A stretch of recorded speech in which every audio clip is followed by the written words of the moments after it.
Before his passing, Paul Newman, Hollywood's golden boy with the piercing blue eyes and an unshakable sense of grace, carried with him a secret that very few ever knew.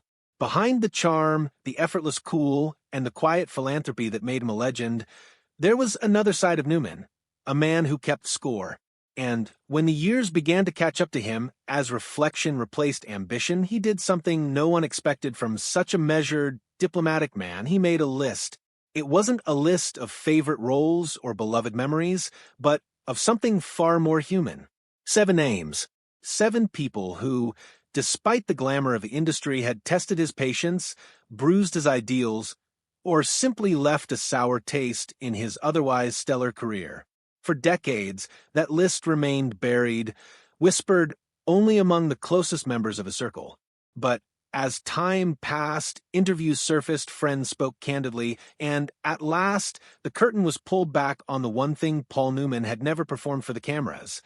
His honest opinions that if this kind of story touches your heart, if you're someone who cares about truth, responsibility, and speaking up for the voiceless, please like this video, subscribe to our channel, and share it with someone who should hear it. Let's get started. So today, we'll step into that hidden world to uncover why one of Hollywood's most respected figures kept a list of the actors he couldn't stand, what it reveals about him as a man, and why even his harsh judgments came from a place of principle. Because this story isn't just about grudges. It's about the standards of a man who demanded excellence even when others did not. To the world, Paul Newman was everything a Hollywood star should be: charismatic, talented, and disarmingly kind. His performances, from Cool Hand Luke to The Hustler, defined masculinity for a generation. Off-screen, his philanthropic efforts were legendary. His Newman's own food brand alone donated over $500 million to charity. But those closest to him knew that beneath the effortless charm was a perfectionist with a long fuse, and a clear line you did not cross. Martin Ritt, the director who had known Newman since the early days, once said, "Paul didn't lose his temper easily, but when he did, that was it. You were done." That statement, simple but sharp, captures the essence of Newman's standards. He didn't hate easily, but when someone broke that silent contract of professionalism and integrity, they never made their way back into his good graces. So, who were the 7 people who found themselves on the wrong side of Paul Newman's patience? And what could have driven this famously private man to such strong feelings? Let's start from the bottom of the list and climb our way to number 1. Number 7, Tom Cruise, the protege who pushed too hard. In 1986, Paul Newman finally won his long-overdue Oscar for The Color of Money, directed by Martin Scorsese. His co-star in that film was a rising young actor named Tom Cruise, a ball of energy and ambition. To the public, it looked like a perfect match, the veteran legend passing the torch to the next generation's leading man. Behind the scenes, though, it was a different story. Paul found Tom's intensity exhausting, recalled producer Richard Zanuck. He respected the kid's drive, but the constant enthusiasm, the bouncing energy, it was too much. Newman valued calm, control, and preparation. Cruise, on the other hand, radiated restless energy, always pushing, always talking. What truly irritated Newman, according to those close to the production, was Cruise's obsession with self-promotion during press tours. While Newman preferred to let the work speak for itself, Cruise was already mastering the art of building the Tom Cruise brand. Scorsese later laughed about it, remembering Newman telling him after a press junket, "If that kid says how much he learned from me one more time while interrupting me to talk about his workout routine, I might throw him out a window." It was a dry joke, but it carried a sting of truth. Newman admired focus. Cruise's whirlwind of energy, however genuine, simply didn't fit his idea of professionalism. Number 6, Charlton Heston, the ideological divide. Newman's 6th entry on the list was less about behavior and more about belief. Charlton Heston, towering, proud, and politically conservative, represented everything Newman distrusted about the misuse of fame. The 2 men never worked together, yet their names clashed constantly in Hollywood's political circles of the 1960s and 70s. As Newman grew more outspoken in his liberal activism, Heston became the public face of conservative Hollywood, eventually serving as president of the NRA. Joan Woodward Newman's wife later said, "Paul couldn't reconcile the man who played Moses with the man who gave those speeches. Their divide wasn't personal, it was philosophical." Newman believed fame came with responsibility to use one's influence for compassion and progress, not division. During a 1966 campaign event, both actors found themselves in the same restaurant supporting opposing political candidates. Witnesses say Newman refused to even acknowledge Heston. Years later, he would reflect on it with trademark restraint. "Some people confuse having played great men with being great men." It was a simple line, but it carried the weight of deep disapproval. Number 5, Frank Sinatra, the disrespectful collaborator. By the 1980s, Newman had been working in film for over 3 decades. He had earned the respect of his peers through discipline, punctuality, and quiet mastery. So, when he worked with Frank Sinatra on the 1980 disaster film, When Time Ran Out, he expected the same from everyone else. What he got instead was chaos. Sinatra, for all his charisma, was known for showing up late, doing a take or two, and calling it a day. Newman found that behavior infuriating. "Paul couldn't stand how Frank would treat the set like a casual gig," said director James Goldstone. To Paul, that was disrespectful to everyone there. When Sinatra arrived hours late one day, Newman, ever the gentleman, pulled him aside and told him calmly that others had been waiting. Sinatra reportedly didn't take it well. Years later, when asked about Sinatra, Newman's reply was diplomatic but sharp. "Frank has a lovely singing voice."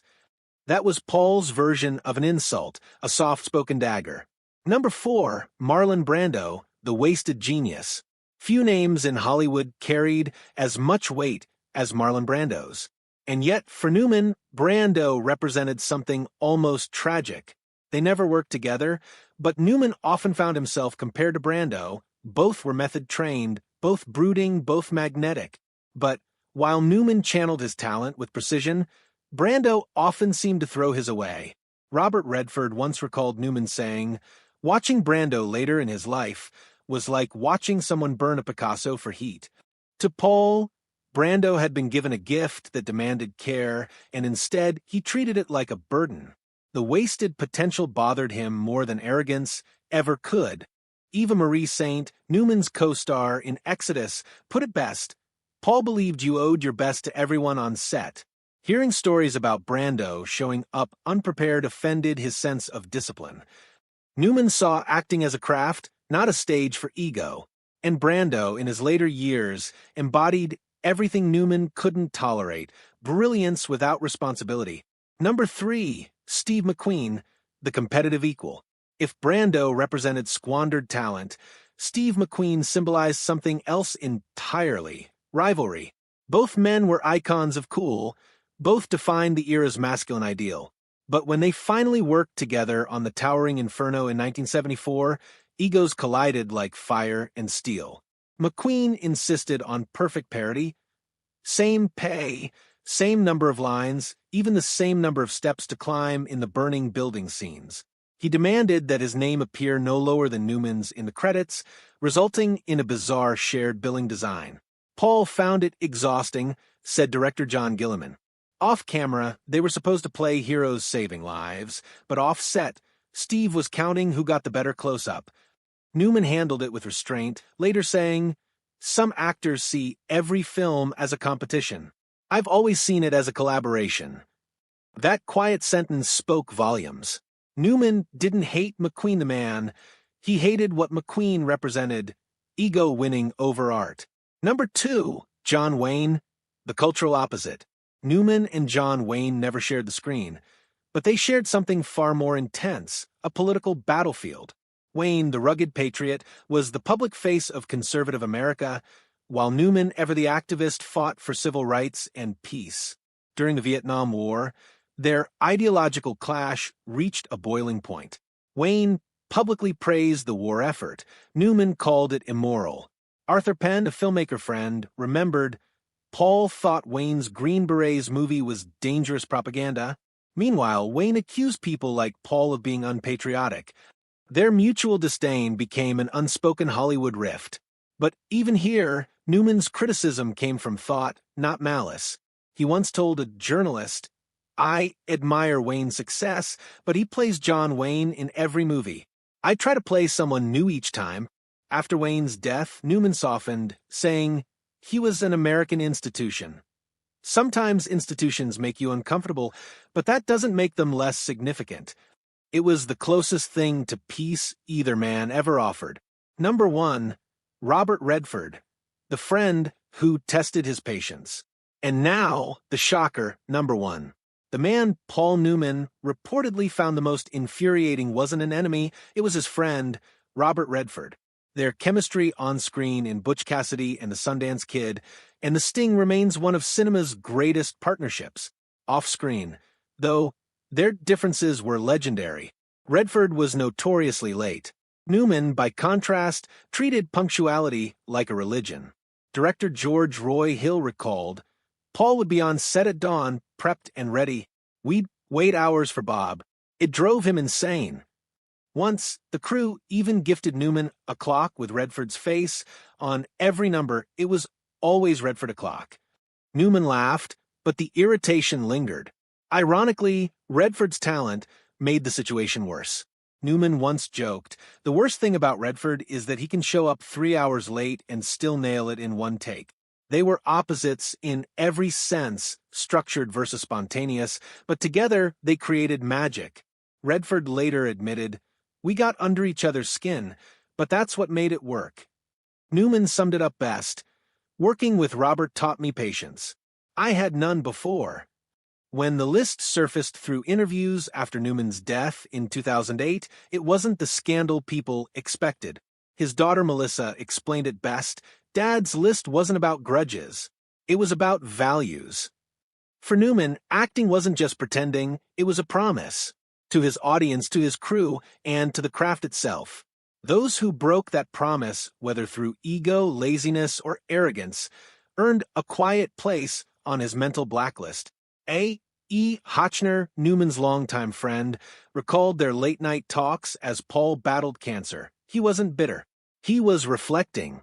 The list was his way of being honest, with himself more than anyone. It wasn't for the public. It was private accountability, his confession of where disappointment met principle. Even those who found themselves on it, like Redford, responded with humor and respect. When told about his top spot, Redford laughed, "I'm honored to have irritated him that much. Paul never suffered fools.